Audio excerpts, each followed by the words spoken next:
Isa pang nabuhay na issue sa presko ni dating Pangulong Rodrigo Duterte kagabi ang usapin ng pagbubukod ng Mindanao sa Pilipinas. Pero sabi ng isang retiradong mahistrado, walang pinapayagang ganyan sa konstitusyon. Saksi, si Chino Gaston. Tinaguri ang lupang pangako. Pero kumpara sa Luzon at Visayas, Mindanao ang may pinakamataas na poverty incidence o porsyento ng mahihirap sa isang lugar noong 2023. Pagdating sa nickel, isda at ilang pang agricultural product, nangunguna ang Mindanao sa produksyon sa tatlong island group. Mayaman nga ang Mindanao, sabi ni dating Pangulong Rodrigo Duterte.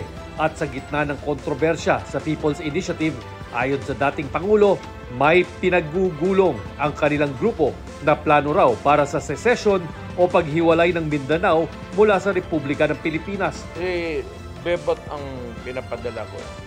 Because Bebot Alvarez, siya yung talagang pinakauna nagpalakad ng mga papel about the desirability of Mindanao seceding from the Republic of the Philippines. Kung ganon lang naman kayo dyan sa Luzon, pati sa Visayas, bahala kayo. Lahat, nandito man sa atin lahat. We all give our resources to them. Hindi itong unang beses na pinalutang ang ideya ng paghiwalay ng Mindanao sa Pilipinas. Yan nga ang ipinaglaban noon ng Moro National Liberation Front o MNLF at ng Moro Islamic Liberation Front o MILF. Sabi naman ngayon ni Duterte, hindi labag sa batas ang kanilang ginagawa. Hindi naman rebellion, hindi yan sedition. There's a process in that. I think before the UN, where you would gather signatures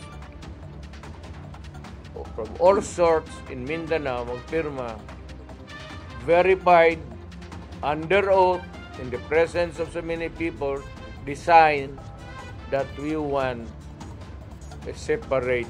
Oras na humiwalay ang Mindanao sa Pilipinas. I would like to tell this to Mr. Marcos. Sir, bitawan mo yung ICC. Huwag mo akong tulungan dyan. Ako na ang bahala. Kasi pag mag-Mindanao State na, si Alvarez na magtago sa akin dito sa Mindanao. Ang tinutukoy ng dating Pangulo, si Davao del Norte 1st District Representative Pantaleon Alvarez. Idadaan din daw nila ito sa signature campaign. Hindi madaling gawin ito, mahirap din dahil gagawin namin ito ng maayos. Walang gulo,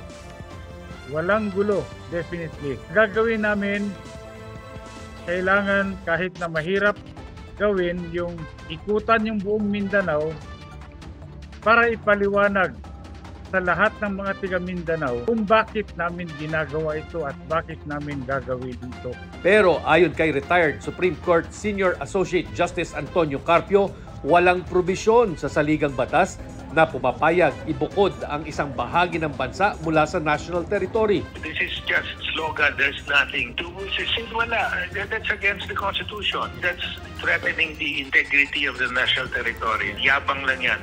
They have been threatening to secede ever since. Matagal na ito, 20 years ago pa yan. But nobody will join them. This is just foolishness. Kanya-kanyang pananaw naman ang mga mambabatas mula Mindanao. Do sa punto na secession, i-separate natin. Teka muna, ako personally gusto kong pag-aralan. Gusto kong tingnan kung if it's really worth it. Ayaw namin humiwalay. The last time we checked, according to DBM, yung isang distrito nga, 51 billion pesos. Anong ihiwalay? Dahil nakakuha ka na ng 51 billion pesos at yung mga ibang distrito na pabayaan nyo at hindi nyo naalagaan. Tapos iniisip nyo, sarili nyo lang. With due respect to the former president, I think right now, the last thing that we want is na magkagulo-gulo, magkawatak-watak ang ating bansa. Para sa GMA Integrated News, Chino Gaston ang inyong saksi.